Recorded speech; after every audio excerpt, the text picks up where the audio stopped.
কৃষি জীবন ও জীবিকা অনুষ্ঠানে আপনাদের স্বাগত। আমি এসেছি গাবতলী থানার আহমদপুরে। কৃষিতে আমাদের মাহফুজুল ভাই বিপ্লব ঘটিয়েছে।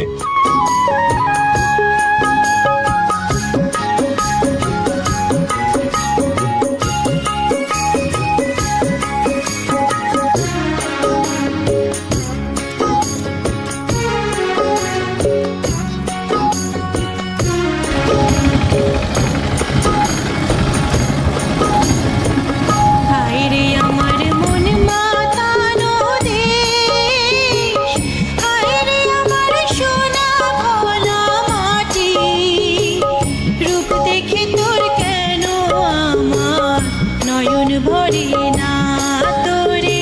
আপনি কি ধরনের ধান চাষ করতেছেন? এখানে হীরা 2 ধান চাষ করি। আপনার যদি রোগবালাই না আসে তাহলে কি ধরনের ফল আশা করেন? রোগ বালাই যদি না আসে তাহলে শতকে 1 মণ, বিঘাকে 30 মণ। আর রোগ বালাই বেশি আক্রমণ করে না।